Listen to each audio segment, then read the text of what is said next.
On October 19th, 2025, the world stopped for a minute. News everywhere asked, "Who is Miguel Santiago?" The UN is usually for presidents and prime ministers, rarely for teachers. But that day, a quiet teacher from the Philippines was called to speak. Miguel Santiago, in a simple barong, gripped the podium, holding the hopes of millions. The room grew silent. Eyes turned to him. Miguel looked out, ready to speak for his people. In that moment, the world stood still. Who was Miguel Santiago? Not a billionaire, not a political mastermind, just a teacher. He taught history in a small-town public high school, often buying his own chalk and paper. His classroom was simple, sometimes missing chairs, but always full of hope. He stayed late to help struggling students, believing education was about building character. By chance, Miguel joined a teacher exchange in New York, supposed to observe, not speak. But his presence on that stage was a twist of fate, a reminder that sometimes the world needs an ordinary voice.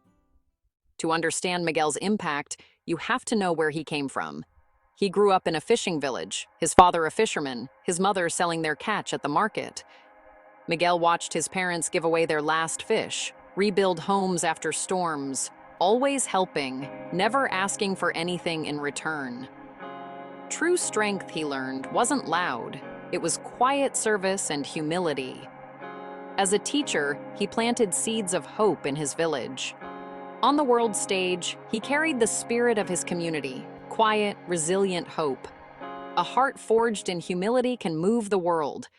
At the podium, Miguel glanced at the prepared speech, full of jargon and empty words, and set it aside.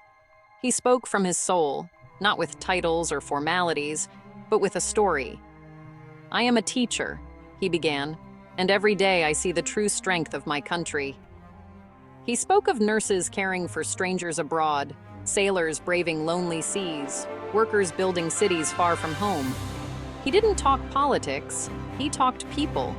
He painted a picture of the Filipino diaspora as a global act of love and sacrifice. He called them the world's greatest export: care, service, resilience. While leaders debated, ordinary Filipinos quietly held the world together, changing diapers, building cities, healing the sick. His words were simple, but heavy with truth. Every delegate knew these Filipinos. They'd been cared for by them, taught by them. Miguel wasn't giving a speech. He was holding up a mirror to the world. For the first time, the world saw the true face of the Filipino people. Dignity, strength, and unwavering service. No fancy vocabulary, just honesty. He spoke for millions who had never been heard. And in that moment, the world listened. As Miguel spoke, the grand hall fell silent. Phones disappeared, side conversations stopped. For 10 minutes, the world's most powerful people listened, truly listened. When he finished, he simply said, "Thank you. Maraming salamat po." The silence lingered, heavy with emotion. Then, one by one, delegates stood, until the entire assembly erupted in a standing ovation. It wasn't polite applause. It was a roar for every nurse, sailor, and teacher he spoke for. The moment went viral. Filipino truth trended worldwide. People everywhere shared the video, tears in their eyes. For Filipinos, it was a moment of immense pride. A story of strength, dignity, and service finally told.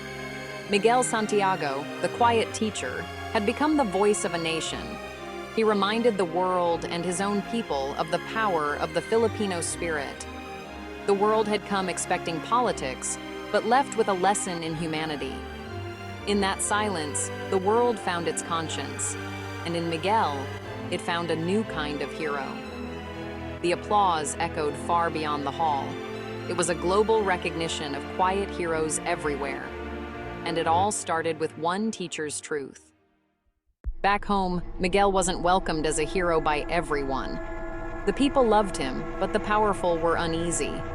His speech, in its honesty, exposed a painful truth. So many Filipinos had to leave home for opportunity. The backlash was swift, Officials called his speech unauthorized, tried to downplay it, even threatened his job. They wanted him to apologize, to say he got carried away. For a humble teacher, this was terrifying. But Miguel stood firm. "I spoke the truth of my people. The truth is never an embarrassment." He refused to retract his words, knowing silence would betray those he spoke for.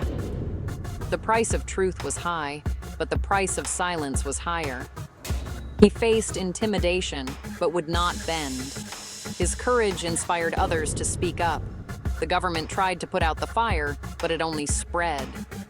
Miguel's stand became a rallying cry. He showed that character is wealth no one can take, and that truth, once spoken, cannot be silenced. When news spread that Miguel was being silenced, the Filipino people rose up. Online petitions, messages of support, and the hashtag #ProtectTeacher, Miguel flooded social media. People changed their profile pictures, organized peaceful rallies, and formed a human shield around his school. Overseas workers posted videos thanking Miguel for giving them a voice. It was a tidal wave of support, bayanihan on a national scale. Miguel saw he was not alone. His courage had awakened a nation. The government, overwhelmed by public pressure, quietly dropped the investigation. In trying to silence one voice, they had awakened millions. Miguel became a symbol of quiet strength and dignity. He gave his country its biggest civics lesson yet. The true strength of a nation is not its government, but its people. The people stood together, and the world took notice. Miguel's lesson was clear. Unity is power. The teacher had taught his greatest lesson outside the classroom, and the nation learned it well. A year later, the UN invited Miguel back, not as an observer, but as a keynote speaker. This time, the world was waiting to hear him. The government, having learned its lesson, endorsed his trip. Miguel returned to the world stage, carrying the hopes of millions. The room was packed, the applause thunderous before he spoke. He smiled, the same warm smile he gave his students. He didn't come with anger, but with a message of service and humility. He thanked those who supported him, saying, "The real story is the millions of voices that rose up to protect mine." He urged leaders to find heroes in their own countries, the teachers, farmers, caregivers. Progress, he said, is built by small, daily acts of service. His message, lead with humility, serve more than you command. "I am still just a teacher," he ended. "My greatest honor is shaping the future in a small classroom. Let us all find our classroom. Let us all become teachers of humility and service." He left the stage a global icon, but remained a humble teacher at heart. The world listened and remembered. Miguel Santiago's story didn't end at the UN. It sparked a movement. Young people in the Philippines were inspired. Teaching became a calling, not just a job. Around the world, service clubs formed, inspired by his words. His speech was translated, taught in schools, and became a lesson in character. He gave millions of overseas Filipinos a renewed sense of dignity and pride.